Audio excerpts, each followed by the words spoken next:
أعوذ بالله من الشيطان الرجيم بسم الله الرحمن الرحيم۔ وفاقی وزارت برائے مذہبی امور کی طرف سے جاری کردہ مکتوب کا اردو خلاصہ۔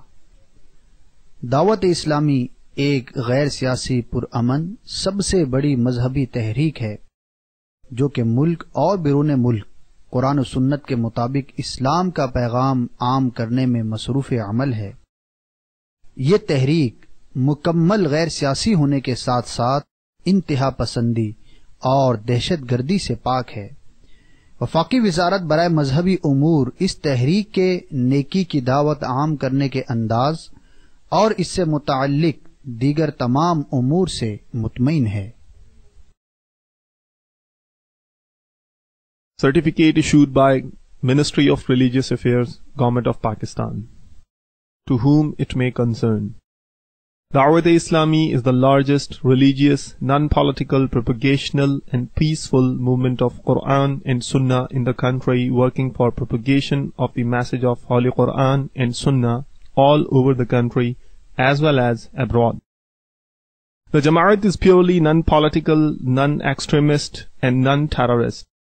Therefore, Ministry of Religious Affairs is satisfactory on their propagation for Islam as well as other activities relates to religion. آج لوگ دنیاوی مصروفیات کی وجہ سے اسلام کے اہم رکن نماز میں کوتاہی کا شکار ہیں۔ اول تو نماز ہی نہیں پڑھتے اور اگر پڑھیں تو اس کے ظاہری و باطنی آداب کا لحاظ نہیں کرتے۔ تبلیغ قرآن و سنت کی عالمگیر غیر سیاسی تحریک دعوت اسلامی کے مبلغ اور مرکزی مجلس شورا کے نگران حضرت مولانا حاجی محمد عمران اتاری سلمہ الباری نے مدنی چینل کے سلسلے تاجر کو کیسا ہونا چاہیے میں اس موضوع پر سنتوں بھرا بیان فرمایا۔ نہیں سیکھا تو نماز پڑھنا نہیں سیکھا۔ ایک ایسا امام ہے، اس کو یا طریقہ تو بتانا چاہیے نماز سے پہلے۔ یہی سیکھا ہے کہ ان انگلیوں سے نوٹیں گنی جاتی ہیں، جنا جو کاندھا کیسا دینا ہے طریقہ ہی نہیں سیکھا۔ سارے کام سیکھے ہیں، کیا ہوا؟ جماعت چلی گئی۔ پہلی صف کا کیوں نہیں سوچتے؟ سنت قبلیہ کیوں نہیں سوچتے؟ نوٹیں گننے آئیں، ایک نوٹ آگے پیچھے نہیں ہو سکتی مگر ان انگلیوں سے تسبیح پڑھنے نہ آئے، یہ نہیں سوچتے۔ Today is the day of accountability, not action. روزگار ایک ضرورت ہے، عبادت مقصد ہے، یہ زندگی ایک ہی بار ہے۔ دعوت اسلامی کا اشاعتی ادارہ مکتبۃ المدینہ اس بیان کی وی-سی-ڈی بنام تکبیر اولا اور صف اول کی اہمیت مختلف مواقع کے مناظر اور آواز کی مکسنگ کے ساتھ پیش کرنے کی سعادت حاصل کر رہا ہے۔ آپ اس بیان کو اول تاخر ملاحظہ فرمائیے۔ انشاءاللہ عز و جل نماز و ذکر اللہ عز و جل میں غفلت سے نجات، تکبیر اولا اور صف اول کی پابندی اور اپنی اصلاح کی ترغیب ملے گی۔ صلو علی الحبیب صلی اللہ تعالی علی محمد۔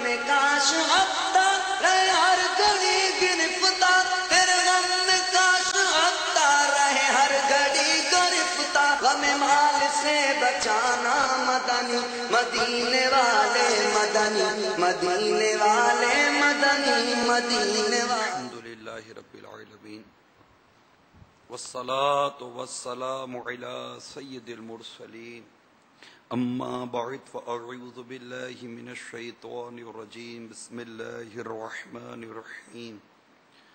الصلاة والسلام علیک یا رسول اللہ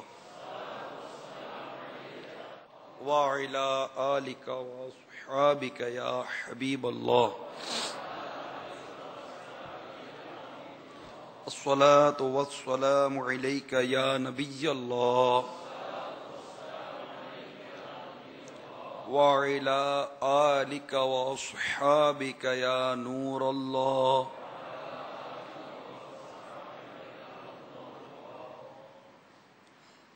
سرکار ذی وقار دو علم کے مالک و مختار باذن پروردگار شفیع روز شمار جناب احمد مختار، ہم بے بسوں کے مددگار، صاحب پسینے خوشبودار، صلی اللہ تعالی علیہ وآلہ وسلم کا فرمان مشک بار ہے۔ جو کوئی مجھ پر ایک مرتبہ درود پڑھتا ہے اللہ تعالی اس پر 10 رحمت نازل فرماتا ہے، اس کے 10 گناہوں کو معاف فرما دیتا ہے اور اس کے 10 درجات کو بلند فرماتا ہے۔ صلو علی الحبیب صلی اللہ تعالی علی محمد۔ میٹھے میٹھے اسلامی بھائیوں، مدنی چینل کے ناظرین، ہمارا یہ ہفتہ وار سلسلہ ہے اور اس کا عنوان ہے تاجر کو کیسا ہونا چاہیے. اور پچھلے چند بیانات میں ایک بنیادی کانسیپٹ اس عنوان کے تحت بیان کیا گیا تھا، اور وہ یہ تھا کہ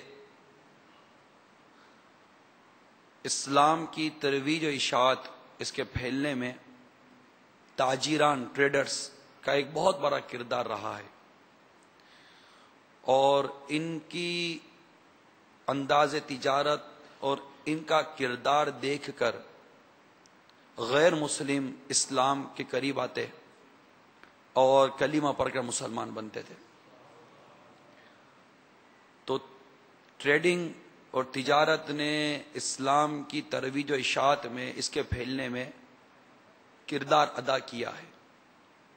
آخر وہ کیسے تاجر تھے؟ ان کا انداز تجارت ایسا کیسا تھا کہ جس سے غیر مسلم اٹریکٹ ہوتا تھا؟ اور آج ہمارا انداز تجارت یا ہمارا کردار ایسا کیسا ہو گیا کہ جس سے مسلمان بدگمان ہوتا ہے؟ کہاں غیر مسلم کلمہ پڑھ کے مسلمان ہوتے تھے، اور کہاں آج ایک مسلمان دوسرے مسلمان پر اعتبار نہیں کر پاتا. یہ ایک بنیادی کانسیپٹ تھا کہ یہ ایک ہماری گمشدہ چیز ہے. ہمارا ایک وقار، ہماری دیانت، ہماری ایمانداری، ہماری سچائی، یہ سب ہماری ہے.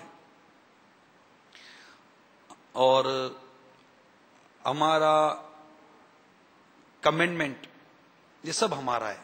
کمنڈمنٹ از کمنڈمنٹ، وعدے کی وفا، یہ سب ہمارے حصے ہیں، یہ سب ہمارا حصہ ہے. مگر کھو گیا.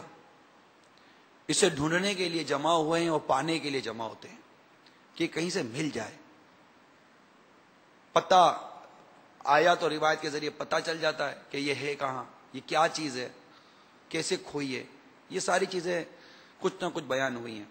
ساتھ ہی ایک تاجر اپنی تجارت کے دوران عبادت گزار کیسے بن سکتا ہے؟ یعنی ہم نے عبادت و تجارت کو الگ کر دیا. آیا تجارت میں بھی عبادت کی جا سکتی ہے؟ کیا ڈیورنگ ٹریڈنگ کیا ہم نیکیاں کما سکتے ہیں؟ کیا اس دوران بھی ہم اچھے اور نیک اعمال کر سکتے ہیں؟ اللہ کی اطاعت و فرما برداری کر سکتے ہیں؟ یا صرف اس کے لیے مسجد ہی جانا پڑے گا؟ تو بازار میں رہ کر تجارت کے ذریعے نیکی کمانا، عبادت کرنا، اللہ کو راضی کرنا، یہ نہ صرف ممکن ہے بلکہ ہمارے بزرگوں نے کیا ہے. تو تاجر کو کیسا ہونا چاہیے؟ یہ پچھلے نیتیں بھی بیان ہو چکی، اس کے احسان بیان ہو چکا. قرض اگر دینا ہو تو جلدی کرے، لینا ہو تو مہلت دے، یہ سارے بیان ہوا. مال کا عیب بتا کر بیچے، دھوکہ نہ دے. اس طرح کی چند باتیں مدنی پھول اس عنوان پر دیے جا چکے ہیں. امام محمد غزالی علیہ رحمت اللہ الوالی نے ایک عنوان دیا ہے تاجر کے لیے کہ تاجر اپنے دین اور اپنی آخرت کو کس طرح بازار میں رہ کر بنا سکتا ہے. اور اس کے تحت بہت کچھ ارشاد فرمایا. چند مدنی پھول بیان کرنے کی کوشش کرتا ہوں. امام غزالی علیہ رحمۃ اللہ الوالی نے ایک بڑی پیاری بات حضرت معاذ بن جبل رضی اللہ تعالیٰ عنہ کے حوالے سے بیان کی ہے کہ حضرت معاذ بن جبل رضی اللہ تعالیٰ عنہ یہ وصیت کرتے ہوئے ارشاد فرماتے، تیرے لیے دنیاوی حصہ ضروری ہے لیکن تو اپنی اخروی حصے کا زیادہ محتاج ہے. دنیاوی حصہ ضروری ہے لیکن تو اپنے اخروی حصے کا زیادہ محتاج ہے. پس تو اخروی حصے سے ابتدا کرتے ہوئے اسے حاصل کر، دنیا کا حصہ تجھے مل ہی جائے گا. بڑی بنیادی وصیت آپ نے نقل کی ابتدان. پھر اللہ تبارک و تعالیٰ کا ارشاد سورہ قصص آیت نمبر 77 جو کہ 20ویں پارے میں ہے، آپ نے آیت کریمہ یا کوڈ کی ہے، ولا تنس نصیبک من الدنیا. ترجمہ کنز ایمان، اور دنیا میں اپنا حصہ نہ بھول. امام غزالی علیہ رحمت اللہ الوالی اس آیت کریمہ کو نقل کرنے کے بعد بیان کرتے ہیں کہ اپنا حصہ نہ بھول، یعنی دنیا میں سے اپنی آخرت کے حصے کو بھول نہ جانا، کیونکہ یہ آخرت کی کھیتی ہے اور اس میں نیکیاں کمائی جاتی ہیں. اور اس آیت کے تحت صد الافاضل نعیم الدین مراد آبادی علیہ رحمۃ اللہ الہادی نے تفسیر خزائن العرفان میں جو کچھ لکھا، بڑی پیاری باتیں لکھی آپ نے، بڑے پیارے مدنی پھول ہیں. اس کے تحت آپ لکھتے ہیں یعنی دنیا میں آخرت کے لیے عمل کر کے عذاب سے نجات پائے. کس آیت کے تحت؟ اور دنیا میں اپنا حصہ نہ بھول. دنیا میں کیا حصہ ہے ہمارا؟ وہ کیا حصہ ہے جو ہم نہ بھولیں؟ تو ارشاد فرمایا دنیا میں آخرت کے لیے عمل کر کے، دنیا میں آخرت کے لیے عمل کر کے عذاب سے نجات پائے. اس لیے کہ دنیا میں انسان کا حقیقی حصہ یہ ہے کہ آخرت کے لیے عمل کرے، صدقہ دے کر، صلہ رحمی کر کے اور اعمال خیر کے ساتھ. اور اس کی تفسیر میں یہ بھی کہا گیا ہے کہ اپنی صحت و قوت و جوانی و دولت کو نہ بھول، اس سے کہ ان کے ساتھ آخرت طلب کرے. صحت، جوانی، دولت، ان کو نہ بھول، ان کے ذریعے آخرت طلب کر. کہ حدیث پاک میں ہے 5 چیزوں کو 5 سے پہلے غنیمت سمجھو. جوانی کو بڑھاپے سے پہلے غنیمت جانو، تندرستی کو بیماری سے پہلے، ثروت یعنی دولت مندی کو ناداری یعنی غربت سے پہلے، فراغت کو شغل یعنی مصروفیت سے پہلے. آدمی فارغ ہوتا ہے اور اچانک مصروف بھی ہو جاتا ہے، تو فراغت کو مصروفیت سے پہلے غنیمت جانو. اور آخری میں ارشاد فرمایا زندگی کو موت سے پہلے غنیمت جانو. یہ زندگی ایک ہی بار ہے، اسی میں عمل کرنا ہے، دوسری ملنی نہیں ہے. مولا مشکل کشا شیر خدا کرم اللہ تعالی وجہ الکریم کا ایک ارشاد ہے، میں نے اس کو انگلش میں پڑھا تھا، مجھے انگلش کا اس کا ٹرانسلیشن بہت اچھا لگا. Today is the day of action not accountability. Today is the day of action, آج عمل کا دن ہے، حساب کا نہیں ہے. Today the day of action not accountability, and tomorrow is the day of accountability not action. آج عمل کا دن ہے، حساب کا نہیں. کل حساب ہے، عمل نہیں ہے. یہاں عمل ہے.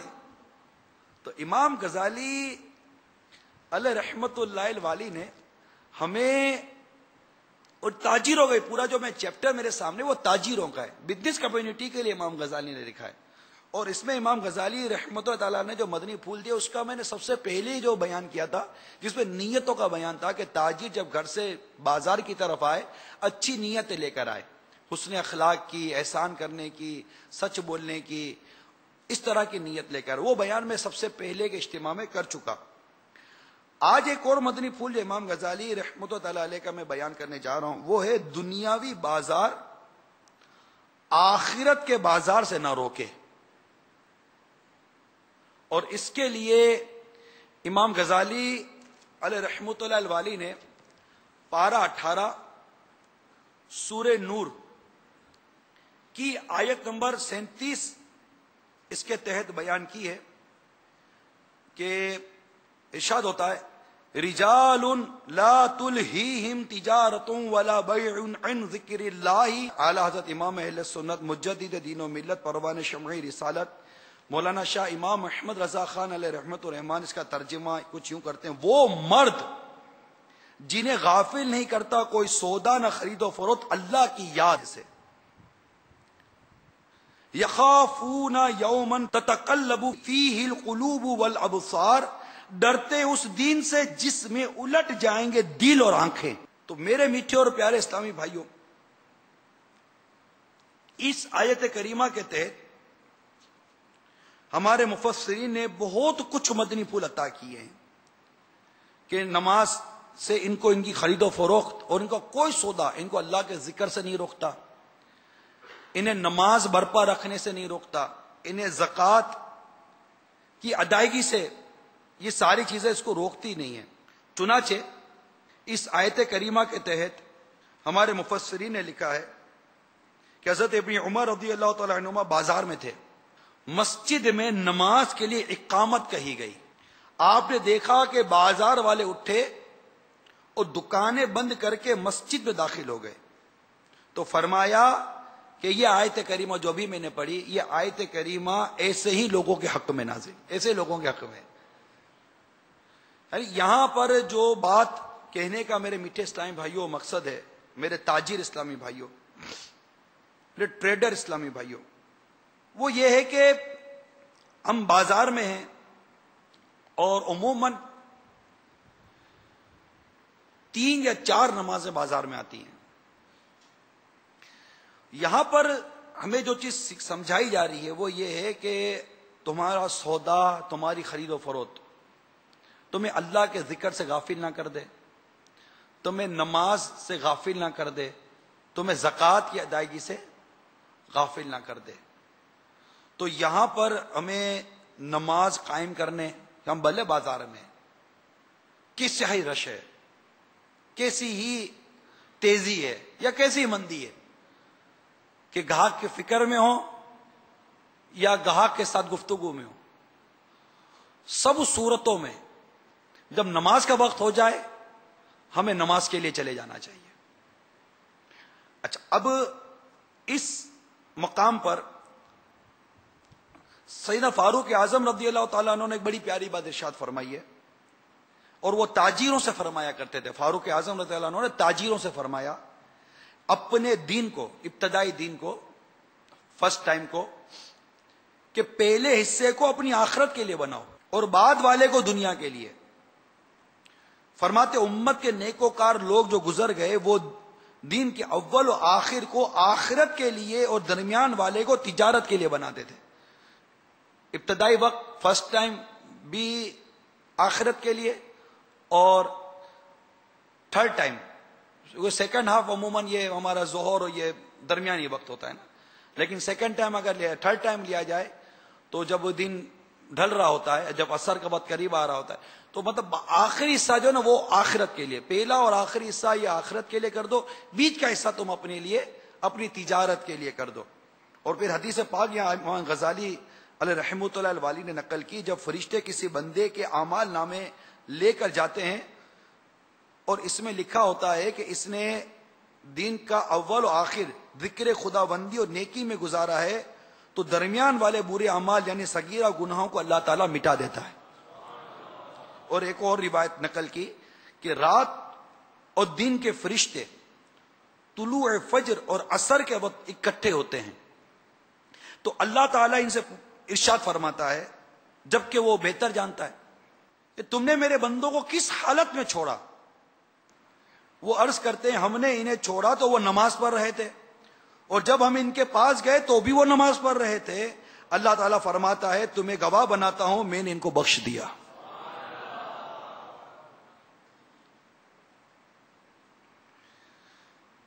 پھر امام غزالی فرماتے ہیں پھر جب دین کے درمیان، دوران دین کے درمیان میں ظہر کی اور اس کے بعد عصر کی اذان سنے تو وہ کام میں مشغول نہ ہو جائے۔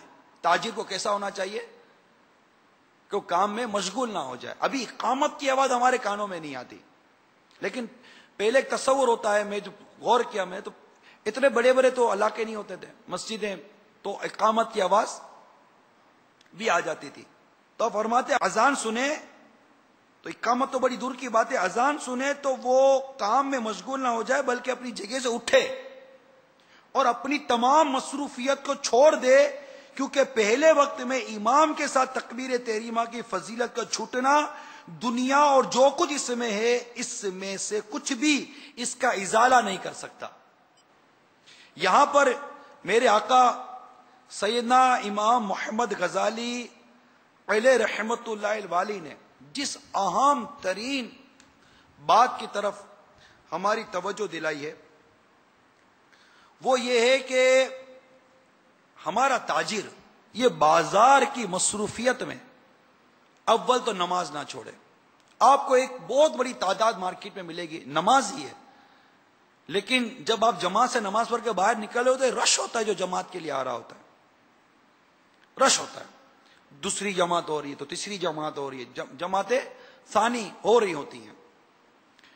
کیا ہوا؟ بس یار لیٹ ہو گیا، جماعت چلی گئی، لیٹ ہو گئی جماعت چلی گئی. یہ جماعت جانے کی بات ہے. میں کہتا ہوں تکبیر اولیٰ کا کیوں نہیں سوچتے آپ؟ پہلی صف کا کیوں نہیں سوچتے؟ میں اذان مسجد میں بیٹھ کر سنوں یہ کیوں نہیں سوچتے؟ سنت قبلیہ کیوں نہیں سوچتے؟ سارے کام ہم نے سوچے، یہ نہیں سوچتے. ایک روزگار تو ایک ضرورت ہے نا، روزگار ایک ضرورت ہے، عبادت مقصد ہے. وما خلقت الجن والانس الا لیعبدون.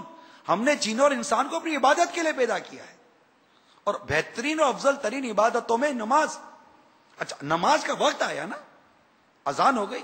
آپ کے علم میں ہے کہ اب میں مسجد جاؤں گا، مجھے استنجا وضو کرنا ہے، تھوڑا وہ رش بھی ہوتا ہے، میں کتنی دیر پہلے جاؤں؟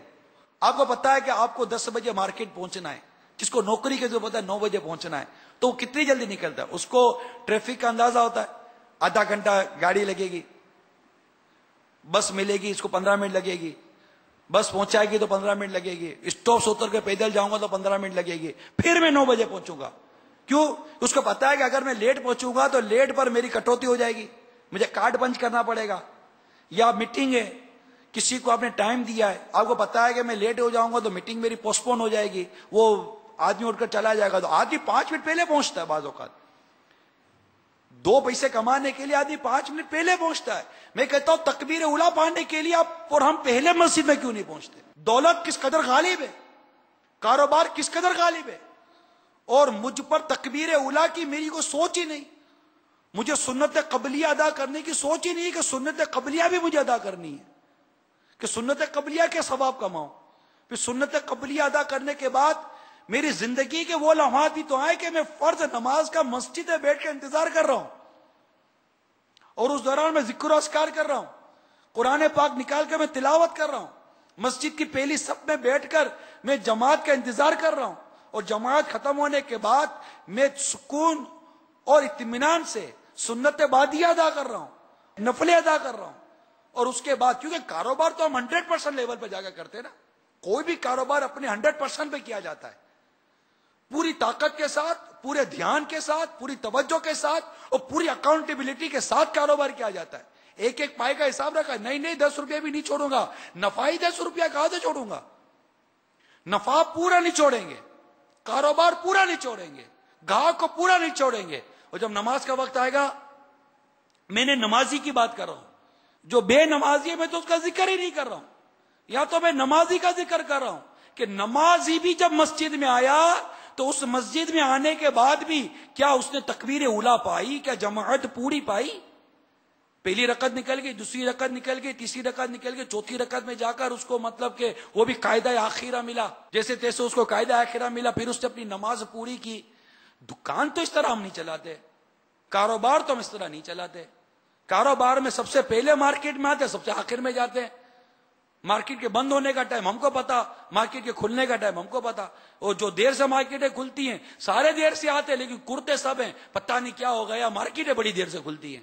کوئی 11 12 بجے کو مارکیٹ کھلنے کا ٹائم ہے، سارے کرتے ہیں، لیکن جلدی کیوں نہیں آتے؟ اس لیے نہیں آتے کہ لوگ کیا کہیں گے. جلدی اس لیے نہیں آتے، لوگ کیا کہیں گے. چوکیدار جو ہوتے ہیں ہمارے مارکیٹوں کے اندر عموماً وہ تالا بھی نہیں کھولنے دیتے. ہم تو دیر تک بیٹھے ہیں، مارکیٹ بند ہو جاتی ہے، جلدی آ جائیں، مارکیٹ کھلتی نہیں ہے. دونوں صورتوں میں دل کر رہا ہوتا ہے کہ کاروبار نہیں ہے. میں کہتا ہوں کاروبار نہ ہونے، مال نہ ہونے، دولت نہ ہونے، بینک بیلنس نہ ہونے، کسی بھی چیز کے نہ ہونے کی اتنی قرن ہے. کبھی اس رجسٹر پر غور کیا جس کے اندر نیکیاں اور برائیاں لکھی جاتی ہیں؟ اپنا وہ اکاؤنٹ کا رجسٹر یاد ہے، اس کو روز چیک کرتے ہیں، جاتے ہوئے ڈیلی ڈائری مینٹین کرتے ہیں کہ آج میں نے کتنا کمایا، کتنا گوایا، کتنا قرضہ دیا، کتنا کیش کام کیا، سب اکاؤنٹیبلٹی کر کے جاتے ہیں. اس دن میں نے کتنی نیکیاں کمائی، کتنی برائیاں کی، کتنی نمازیں پڑھی، کتنی نہیں پڑھی، کتنا جھوٹ بولا، کتنی خیانت کی، کتنا دھوکہ دیا، کس قدر میں نے اپنے نامہ اعمال برائیاں لکھوائی. کیا کبھی اس کی اکاؤنٹیبلٹی کی ہے؟ Today is the day of accountability not action. کیوں نہیں کرتا اکاؤنٹیبلٹی؟ اس تکبیر اولا اور اس جماعت کا لحاظ کیوں نہیں کرتے جس کے بارے میں شریعت نے اس قدر تاکیدیں اور اس قدر اس کے فضائل بیان کیے؟ ہمارے اسلاف اللہ تعالیٰ کی ان پہ کروڑا کروڑ رحمت ہے. ان کی حالت یہ تھی کہ اگر ان کی تکبیر اولا بھی کبھی فوت ہو جاتی تو انہیں اس قدر صدمہ ہوتا جیسے کوئی بہت بڑا نقصان ہو گیا. یہ حضرات دنیا و مافیا یعنی جو کچھ دنیا اور اس میں ہے سب اسے تکبیر اولا کو زیادہ اہم سمجھتے تھے، اور حقیقت بھی یہی ہے. چنانچہ امام محمد غزالی علیہ رحمۃ اللہ علیہ فرماتے ہیں کہ سلف صالحین ہمارے بزرگان دین کے نزدیک نماز کی کچھ اس قدر اہمیت تھی کہ اگر ان میں سے کسی کی تکبیر اولا فوت ہو جاتی تو 3 دن تک اس کا افسوس کرتے رہتے، اور اگر کسی کی کبھی جماعت فوت ہو جاتی تو اس کا 7 روز تک غم مناتے. یہ ان کی کیفیت تھی. اور حالت یہ تھی، ان کا اپنا مدنی ذہن یہ تھا کہ حضرت سیدنا حاتم اسم رحمت اللہ تعالی علیہ فرماتے ایک بار میری جماعت فوت ہو گئی. کوئی عذر ہوگا، زبردست عذر ہوگا. جماعت کے ترک ہونے کا عذر ہوتے ہیں کہ جس کی وجہ سے جماعت واجب نہیں رہتی، تو کوئی عذر، جیسے جماعت چلی گئی، ان کی جماعت فوت ہو گئی، تو آپ فرماتے صرف حضرت ابو اسحاق بخاری جو ایک بڑی پیاری قید ہے، آپ فرماتے حضرت سیدنا حاتم اسم کہ جب میری جماعت فوت ہو گئی تو صرف حضرت ابو اسحاق بخاری رحمت اللہ تعالی علیہ نے میری تعزیت کی. فرماتے اور اگر میرا بیٹا فوت ہوتا تو 10,000 سے زائد لوگ میری تعزیت کرتے. افسوس لوگوں کے نزدیک دنیا کی مصیبت سے زیادہ دین کی مصیبت آسان ہو گئی. یعنی یہ اتنی زبردست حکایت ہے کہ آدمی کی تکبیر جماعت فوت ہو گئی تو آپ کا یہ تھا کہ جماعت فوت ہو گئی تو مجھ سے تعزیت کی جاتی، آپ کی جماعت فوت ہو گئی، آپ کی جماعت. آپ غور کیجئے کہ اکیلے پڑھے نماز تو جماعت 27 گنا زیادہ ثواب ہے. اب 27 گنا ثواب میرا چلا گیا، موٹا نفع چلا جاوے تو اب میں نہیں سمجھتا کہ نیند آوے. اس دن پورا موڈ خراب. اور جو عملے کی اور نوکر وغیرہ کی جو مطلب ان کا جو ستیاناش ہوگا وہ الگ، جو کچھ ہوگا، گھر میں جھگڑا ہوگا، گھر میں لڑائی ہوگی، بس موٹی پارٹی چلی گئی، نفع چلا گیا، موٹا نفع چلا گیا. یہاں پر 27 گنا ثواب جماعت سے نماز پڑھنے کا تھا، وہ چلا گیا. افسوس بھی نہیں ہے نا، افسوس اس بات کا ایک افسوس بھی نہیں ہے. اس قدر مطلب کہ دنیاوی معاملات ہمارے لیے عجیب و غریب ہو گئے.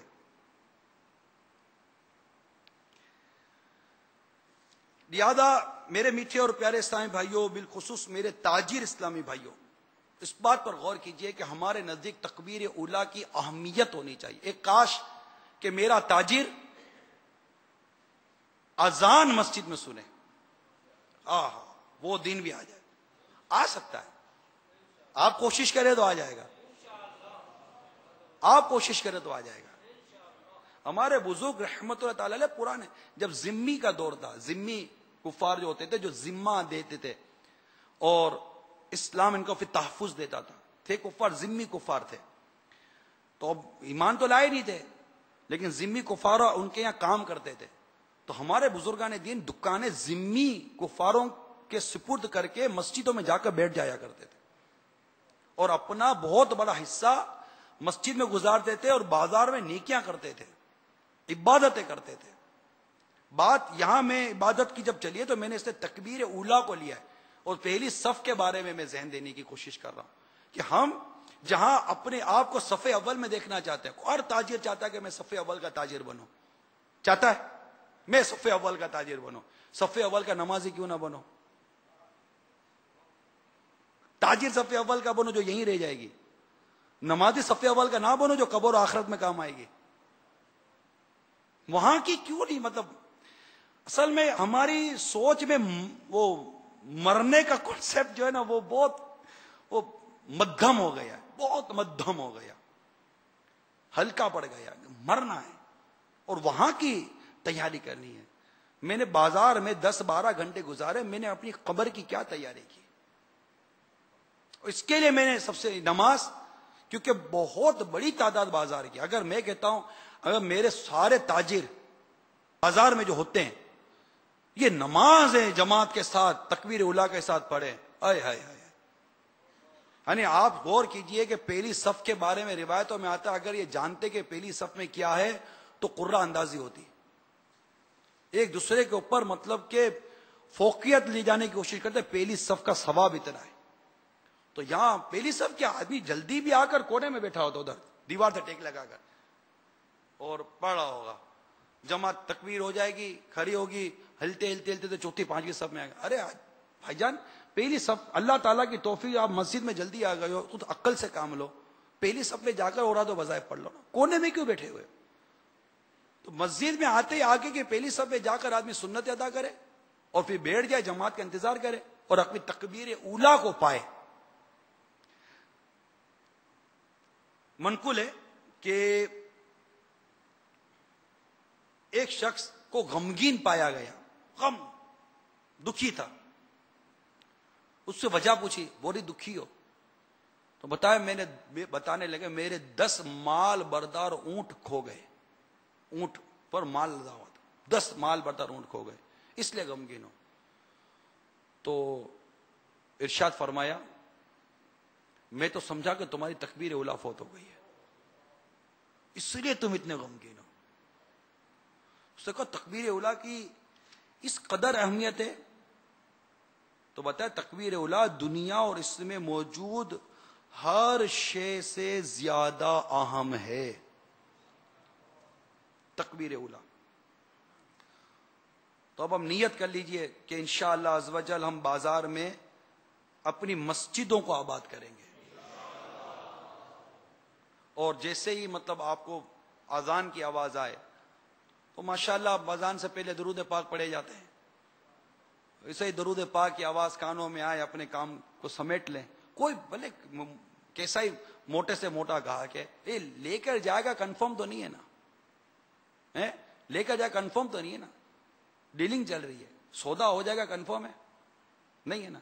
ایک کنفرم چیز اللہ کی رحمت سے، وہ کیا ہے کہ آپ کے کان میں اذان کی آواز آ رہی ہے، درود پاک ہوا، سمیٹ لیں، اس کو بھی تسلی دے کر آپ بھی بیٹھ جاؤ۔ اب جو موزن کہتا ہے نا دوہرا دو، ہر کلمے پر 2 لاکھ نیکیاں ملتی ہیں۔ 15 کلمات ہیں اذان کے، کتنی نیکیاں ہو گئی؟ کتنی منٹ میں؟ بیپاری آدمی ہو یار، سوچو تو صحیح، 2-4 منٹ میں 30 لاکھ نیکیاں اللہ کی رحمت سے ہمارے نامہ اعمال میں آ جاتی ہیں۔ تو یہ ڈیلنگ زیادہ اہم ہے یا یہ 30 لاکھ نیکیاں؟ پھر عصر کی جواب دیا 60، مغرب کا جواب دیا 90، اور اگر عشاء بھی دیکھی تو عشاء کا جواب دیا کتنے ہو گئے؟ 1 کروڑ 20 لاکھ مارکیٹ میں بیٹھ کے نیکیاں یہ سب روزانہ کما کر جاؤ، کیسی لائن کیسی ہے یہ کام کیسا؟ روز کے 1 کروڑ 20 لاکھ نیکیاں، تو یہ مارکیٹ میں بیٹھے بیٹھے کی بات کر رہا ہوں، اور زہ قسمت کے فجر کی اذان کا جواب دینا نصیب ہو جائے، اس کے لیے جلدی سونا پڑے گا۔ یہ فجر کی اذان کا جواب دور کی بات ہے، فجر کی نماز نکل جاتی ہے، کہتے ہیں 4 ٹائم نماز پڑھتا ہوں، دعا کرو فجر کی نماز بھی ہو جائے۔ ارے بھائی فجر کی نماز پڑھنی تو جلدی سو جاؤ۔ تو میں فلاں محفل میں گیا تھا تو وہ رات دیر ہو گئی تو فجر جماعت چلی گئی یا نماز چلی گئی۔ ارے عجیب، عاشق رسول بھی بولتے خود کو اور بولتے کہ میری فجر کی جماعت چلی گئی، نماز چلی گئی، کیوں؟ میں محفل میں تھا، نعت خوانی میں تھا۔ ارے بھائی نعت خوانی تو نماز ہی بناتی ہے، نعت خوانی کو نماز سے دور تھوڑی کرتی ہے۔ سرکار کی ثنا خوانی تو نماز ہی بناتی ہے، سرکار کی ثنا خوانی تو داڑھی والا بناتی ہے۔ جس کی نعتیں پڑھتے ہیں، روتے ہیں، جھومتے ہیں، وہ امامے والے تھے، نعت خوانی تو امامے والا بناتی ہے۔ نعت خوانی تو عاشق رسول بناتی ہے، اور عاشق رسول تو نمازی ہوتا ہے۔ یہ مطلب ایک مستحب کام تھا، اور اگر بالفا کو لگتا ہے کہ میں یہ آپ کو کس نے کہا تھا؟ نماز سب سے پہلے، نعت خوانی ہونی چاہیے، محفلیں ہونی چاہیے، اپنی جگہ پر ہے، لیکن نماز، فرض نماز، آپ اس کو اس روایت سے غور کیجئے کہ حضرت سیدنا ابو بکر بن سلیمان رضی اللہ تعالی عنہما سے روایت ہے کہ امیر المومنین سیدنا فاروق اعظم رضی اللہ تعالی عنہ نے صبح کی نماز میں کسی کو نہیں دیکھا. جب بازار تشریف لے گئے تو ساتھ ہی ان کا مکان بھی تھا. والدہ سے دریافت کیا صبح کی نماز میں نے آپ کے بیٹے کو نہیں پایا.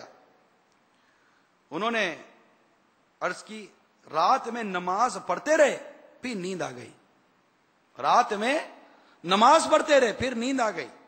فرمایا صبح کی نماز جماعت سے پڑھوں یہ میرے نزدیک اس سے بہتر ہے کہ رات میں قیام یعنی عبادت کروں. جماعت واجب ہے اور فجر کی نماز جماعت سے پانے کے لیے بنیادی چیز ہے آپ جلدی سو جائیں. رات کو کچہری لگانے کے بجائے, رات کو دیر دیر تک دوستوں میں گپے لگانے کے بجائے, یہاں وہاں جانے کے بجائے سو جائیں. اور آپ کو محفل نعت ملتی ہے تو ٹھیک ہے, وہ پھر نمازوں کا خیال رکھیں, نمازوں کا خیال رکھیں. اپنی نماز اور جماعتیں نہیں چھوٹنی چاہیے. اور اگر محفل کرنی بھی ہے تو پھر گلیوں میں نہیں کرنی چاہیے. یہ امیل سنت کا پرانا مدنی پھول ہے. گلیوں میں نہ کریں کہ گلیاں بند, ختم, راستے بند ہو گئے. یہ نہیں ہونا چاہیے. یہ دعوت اسلامی, اللہ تعالیٰ میرے باپا کو سلامت رکھے, انہوں نے اس کی شد و مت کے ساتھ مذمت فرمائی ہے کہ گلیاں بند مت کرو, ہارن نہیں, یہ سب نہیں کرو, اور لوگوں کو سونے دو اور راستے کھلے رکھو. حقوق عامہ کا خیال رکھنا چاہیے کہ کاریاں نکلیں گی, موٹر سائیکل نکلتی ہیں, پیدل نکلتے ہیں, یہاں تک کہ جانوروں کا بھی حق ہے. پیدل راستہ ہے, جانور بھی چلیں گے. تو اب یہ چیزیں نہیں ہونی چاہیے. البتہ میرے میٹھے اور پیارے اسلامی بھائیوں, مدنی چینل کے ناظرین, میرے تاجر اسلامی بھائیوں, بات کر رہا تھا تاجر کو کیسا ہونا چاہیے.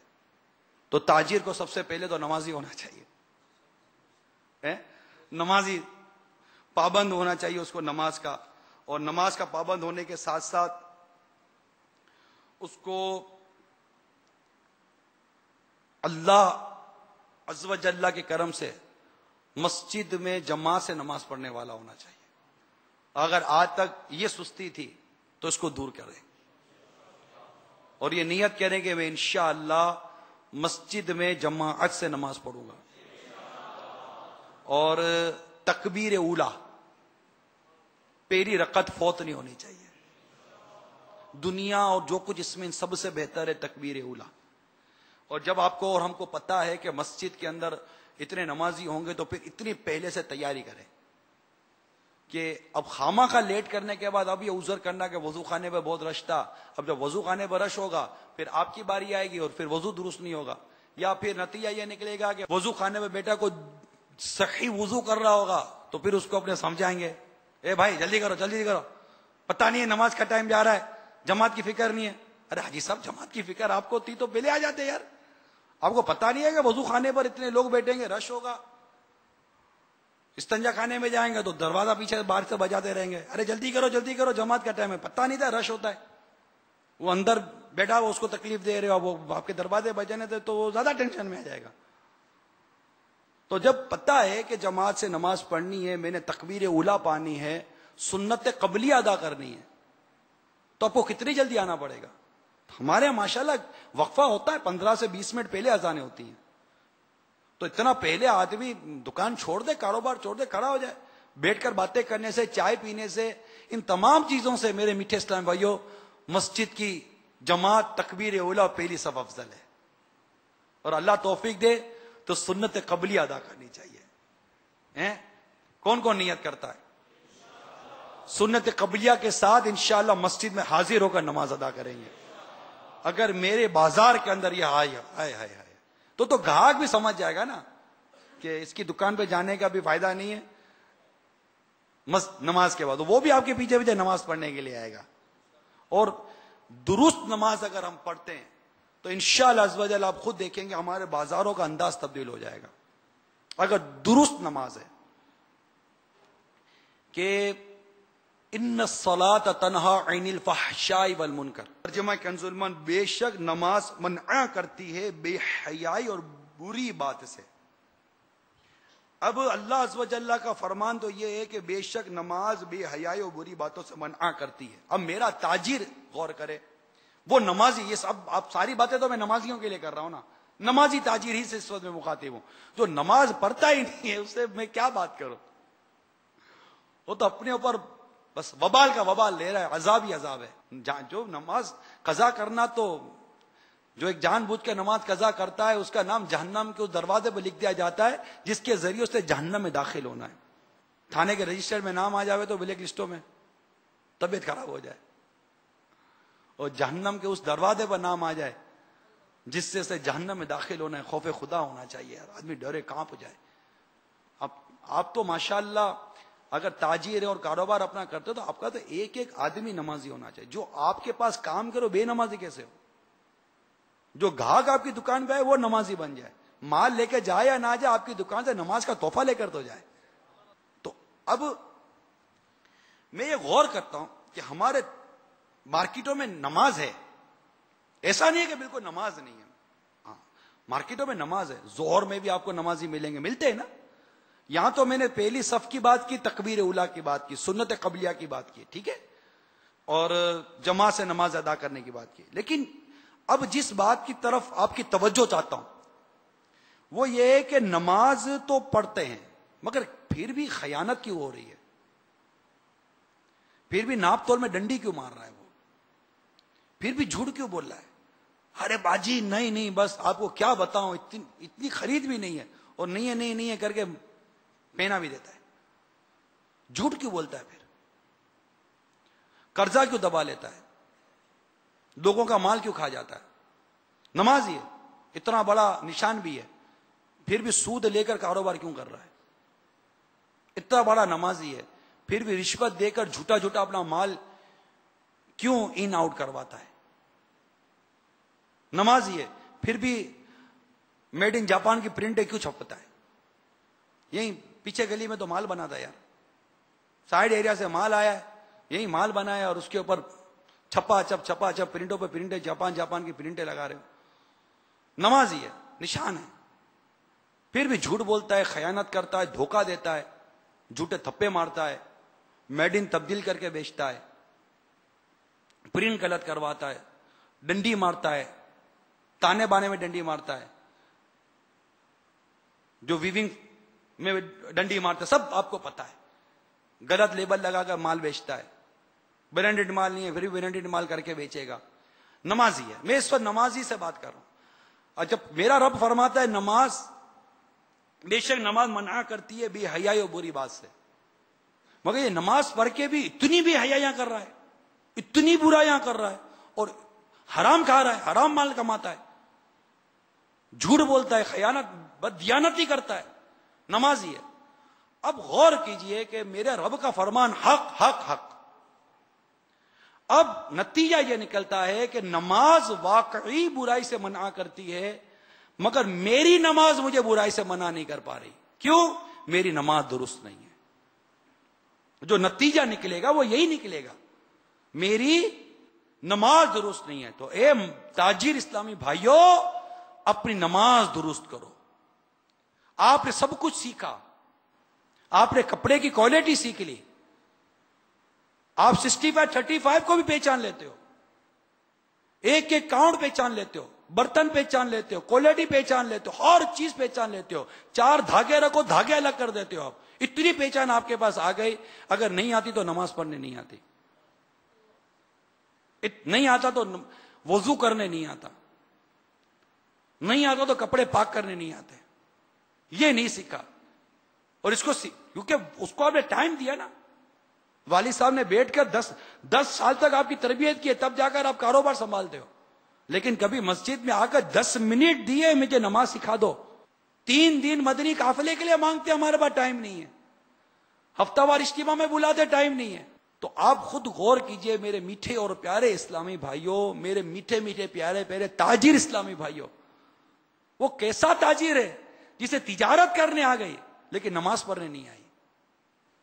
آپ اپنے پوری کی پوری ڈاکیومنٹس پڑھ لیں تو انوائس آپ پڑھ لو، LC آپ پڑھ لو، سارے ایکسپورٹ پالیسیز آپ پڑھ لیں، کسٹم کے سارے آرٹیکل آپ کو یاد ہو گئے، قرآن کی ایک سورت یاد نہیں ہوتی، قرآن کی ایک آیت یاد صحیح نہیں ہوتی، التحیات پوچھے تو پسینہ آ جائے گا، مولانا کو پتہ چل جائے گا میرے کو التحیات تو صحیح پڑھنے آتی نہیں ہے۔ نماز جنازہ میں جب تک امام صاحب پورا طریقہ نہ بتائیں اپنے کو جنازے کی نماز یاد نہیں رہتی۔ چلو عید کی نماز تو سمجھے کہ سال میں ایک بار ہوتی ہے، چلو وہ آدھی طریقہ بھول گیا کہ ظاہر تکبیر وغیرہ چلو امام صاحب یاد دلا دیتے ہیں، اب جنازے کی نماز تک تو پڑھنے نہیں آتی۔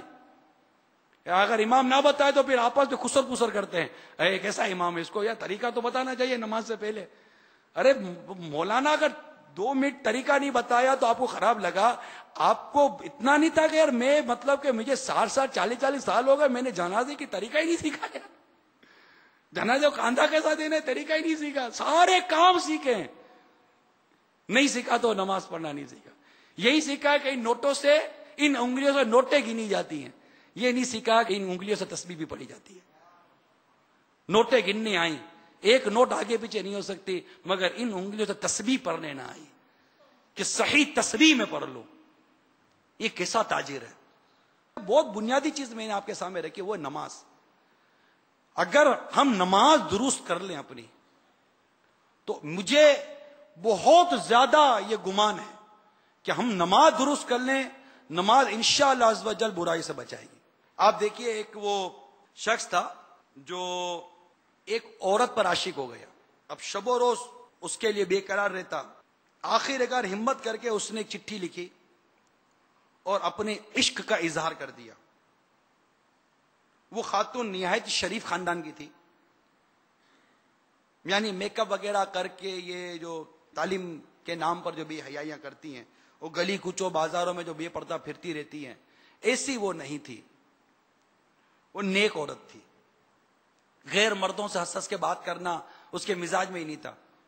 وہ نیک عورت تھی، غیر مردوں سے پردہ کرتی تھی۔ البتہ اب وہ زبردستی کا عاشق کی چٹھی پا کر جھیپ گئی، تھی شادی شدہ، اپنے شوہر نامدار کے حقوق کی بھی خبر تھی کہ شوہر کی نافرمانی سے دنیا آخرت میں تباہی اور بربادی کے سوا کچھ ہاتھ نہیں آتا، یا تو کچھ سوچ سمجھ کر وہ چٹھی اس نے اپنے شوہر کو دے دی کہ یہ میرے چٹھی بھیجی ہے کسی نے۔ اب اس کا شوہر بھی پرہیزگار آدمی تھا، نیک تھا، عقل مند بھی تھا۔ احمقوں اور بے شرموں کی طرح کبھی اس نے اپنی بیگم صاحبہ کو فیشن کرا کر ہاتھ میں ہاتھ ڈال کر بازاروں یا تفریح گاہوں میں لے جا کر اپنی عقل و آبرو کا نیلام نہیں کیا تھا، نیز بازاروں میں اپنی بیوی کے حسن و جمال کا مظاہرہ کرا کے بے شرموں اور بے حیاؤں کی فہرست میں اپنا نام کبھی نہیں لکھوایا تھا۔ اس نے اپنی بیگم صاحبہ کو نماز و سنتوں اور پردے کی تربیت دے کر کامل مومنہ بنایا تھا۔ نادانوں کی طرح فیشن کی پتلی بنا کر اس کے ساتھ فحش اور الٹے سیدھے گانے سن کر ڈرامہ دیکھ کر اس سے مومنہ سے میم صاحبہ نہیں بنا دیا تھا۔ اس سے اپنی زوجہ پر پورا اعتماد تھا، دونوں ایک دوسرے سے بالکل خوش تھے اور ازدواجی زندگی نہایت خوشگوار تھی۔ اس نے اتفاق سے وہ مسجد کا امام بھی تھا۔ اب چٹھی جو اس کے پاس آئی تو اس نے جواب یہ کہا کہ تم اس کو جواب دو۔ جواب کیا دلوایا کہ پہلے فلاں مسجد میں فلاں امام کے پیچھے متواتر 40 روز 5 وقت با جماعت نماز ادا کرو، پھر آگے دیکھا جائے گا۔ اب مرتا کیا نہ کرتا، بیچارہ عاشق جو ٹھہرا، اس نے شرط منظور کر لی اور پابندی سے نماز با جماعت شروع کر دی۔ جو دن گزرتے گئے نماز کی برکتیں اس پر آشکار ہوتی چلی گئیں۔ جب 40 دن گزر گئے تو اس کے دل کی دنیا ہی بدل چکی تھی۔ چنانچہ یہ پیغام بھیجا، محترمہ نماز کی برکت سے میری آنکھ کھل گئی ہے، میں معاذ اللہ عز و جل حرام کاری کے خواب دیکھتا تھا، لیکن اللہ عز و جل کے کروڑا شکر کہ اس نے مجھے تیری محبت سے چھٹکارا عطا فرما دیا، اور اب میرے دل میں اپنے رب کی محبتیں موجیں مار رہی ہیں۔ الحمدللہ میں نے تیری محبت اور اپنی بدنیتی سے توبہ کر لی اور تجھ سے معافی کا طلبگار ہوں۔ جب اس نیک خاتون نے اپنے شوہر کو یہ پیغام سنایا تو سنتوں کا درد رکھنے والا نیک مرد ایک بگڑے ہوئے اسلامی بھائی کی اصلاح کی خوشخبری پا کر مسرت سے جھوم اٹھا اور اس کے زبان سے بے ساختہ یہ کلمہ جاری ہو گیا، صدق اللہ العظیم فی قولہ ان الصلاۃ تنہی عن الفحشاء والمنکر، بے شک نماز منع کرتی ہے بے حیائی و بری بات سے۔ تو پتہ چلا کہ نماز اگر درست ہونا، میٹھے اسلامی بھائیوں، تو یہ برائی سے روکے گی. ہم نماز کی درستگی کی طرف جائیں, اور نماز درست کرنے کے لیے میں آپ سے وقت مانگتا ہوں. آپ نے سارا وقت جتنا جس کو دینا تھا دے دیا. میں اپنے تمام تاجروں سے جو مدنی چینل پر بھی ہیں, میں آپ سے ریکویسٹ کرتا ہوں, مدنی التجا کرتا ہوں, صرف 3 دن ہمیں دے دیں, صرف 3 دن, 72 گھنٹے, یہ کوئی زیادہ نہیں ہے. آپ دیتے ہی رہتے, سال میں نہ جانے کتنی چھٹیاں کتنے دورے کرتے ہی رہتے ہیں. آپ صرف 3 دن دے دیں دعوت اسلامی کے مدنی قافلے کے.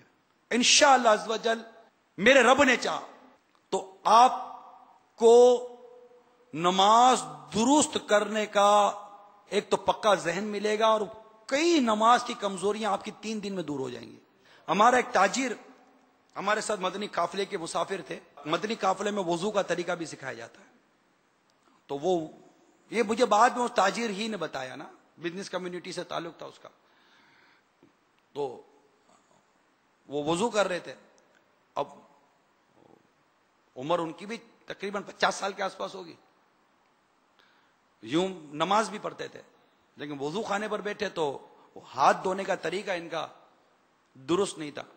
اب فرض ہے ہاتھ دھونا, اس کا پورا ایک طریقہ ہے کہ ایک بال بھی سوکھا نہیں ہونا چاہیے.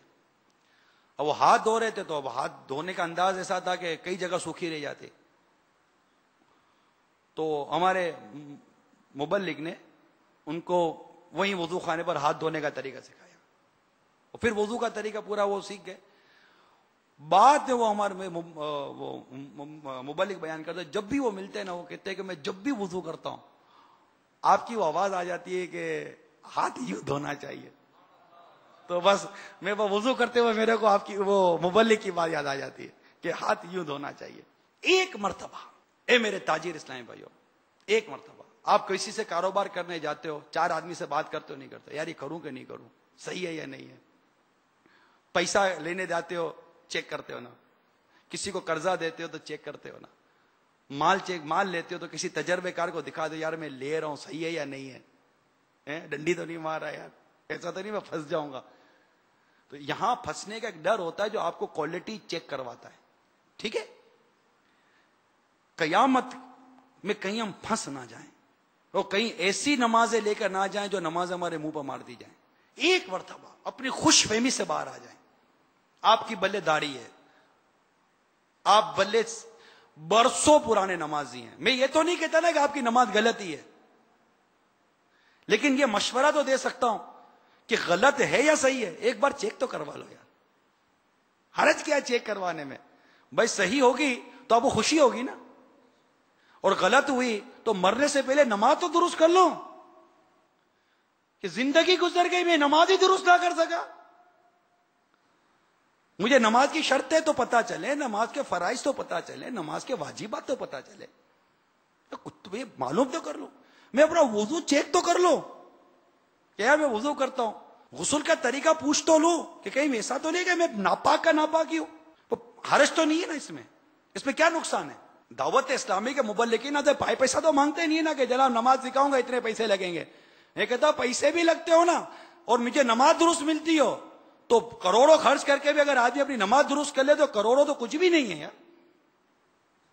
لیکن دعوت اسلامی کا مبلغ تو ایک پیسہ بھی نہیں مانگتا آپ کو نماز درست کرنے کا, صرف آپ سے وقت مانگتے ہیں اور آپ وہ نہیں دیتے ہو.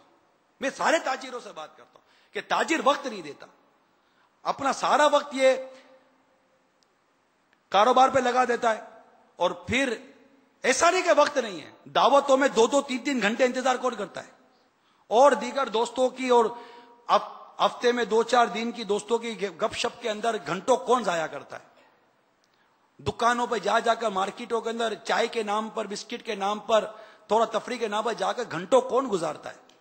وقت ہے لیکن دین اسلام سیکھنے کا وقت نہیں, شیطان اس طرف آنے نہیں دیتا. تو میں تمام تاجر برادری, تمام تاجر اسلامی بھائیوں سے مدنی التجا کرتا ہوں کہ اپنی خوش فہمی سے باہر آ کر دعوت اسلامی کے مدنی قافلے میں سفر کریں, مدنی تربیت کا فیضان مدینہ میں اور ملک بھر میں اور دنیا کے کئی ملکوں میں تربیت گاہیں. آپ دعوت اسلامی کے مبلغ سے رابطہ تو کرو, اتنے مبلغین ہیں الحمدللہ. اللہ تعالیٰ میرے امیر سنت کو سلامت رکھے, تنہا چلے تھے اور کتنے دے دیے. شخص اپنے رفقا کے ساتھ چلا، کوشش کی، اللہ تعالیٰ نے اس کو کیسا نواز دیا ہے.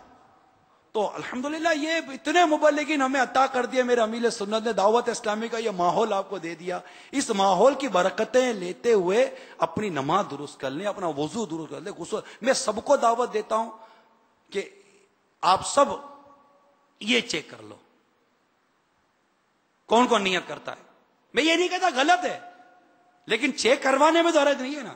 آپ کا یہ ڈر، یہ خوف کہ غلط ہوگا تو یہ خود ہی اس بات کی نشانی ہے کہ یار واقعی کہیں دال میں کالا ہے. بلکہ دال میں کیا کالا ہوتا، بعض اوقات پوری کی پوری دال ہی کالی ہے. لیکن چیک کروانے میں حرج نہیں ہے. نفع ہی نفع ہے. مجھے کوئی ایک نقصان ہے تو آپ کھڑے ہو کر بتا سکتے ہیں یار نقصان یہ ہے. انشاءاللہ ہمارا مبلغ آپ کو 4 آدمی میں بات نہیں کرے گا. الحمدللہ مبلغ کی تربیت ہونی چاہیے کہ وہ 4 آدمی بات نہ کرے گا یہ فلاں آیا تھا اور داڑھی بھی ہے یہ بھی ہے. نہیں، جو دنیا میں مسلمانوں کے عیبوں کو چھپائے گا، اللہ قیامت کے دن اس کے عیبوں کو چھپاتا ہے. بلکہ یہ تو خوش نصیب اسلامی بھائی ہے کہ اس کو اللہ عز و جل کا ایسا خوف اور ایسی حیا تھی کہ اس نے اپنی عمر نہیں دیکھی، بلکہ اس کو یہ فکر ہو گئی کہ میں مرنے سے پہلے میری نماز درست کر لوں. اس طرح نماز، اپنا کاروبار، یہ سب چیک کر لیں کہ میں کہیں غلط نہیں ہوں. اللہ تعالی ہم سب کو عمل کی توفیق عطا فرمائے، ہم سب کے گناہوں کو معاف فرمائے، اور ہم اپنی نمازیں درست کریں تاکہ ہمارے بازار میں دیانت، ایمانداری، سچائی آ جائے. اچھا، رزق میں برکت چاہیے. اپنے 2 ہاتھ اٹھیں گے. چاہیے، سب کو چاہیے. ایک نمازی کی بات چلی تھی، ایک مدنی پھول عرض کر دو. جو چاہتا ہے کہ اس پر رزق میں برکت کے دروازے کھول دیے جائیں، وہ اشراق چاش کی پابندی کرے. آپ آزما کر دیکھ لیجیے، آپ آزما کر دیکھ لیجیے. میں مشورہ دوں فجر کے بعد مدنی حلقے میں بیٹھ جائیں، مسجد میں اپنی اسلامی بھائیوں کے ساتھ درس، تفسیر، اوراد، وظائف، شجرہ، اور وہیں اشراق چاش ادا کریں اور ماشاءاللہ ثواب کا انبار لیں. آپ خود دیکھ لیجئے گا، اللہ نماز درست کر دے ہماری نا. آپ خود دیکھ لیجئے گا کہ گمان نہیں جائے گا، وہاں سے رزق آ جائے گا. اشراق و چاش کی پابندی کریں، اشراق چاش کی پابندی کریں، اشراق و چاش کی پابندی کریں. یوں سارے نوافل وغیرہ اللہ تعالیٰ پڑھنے کی توفیق عطا کرے. آمین بجاہ النبی الامین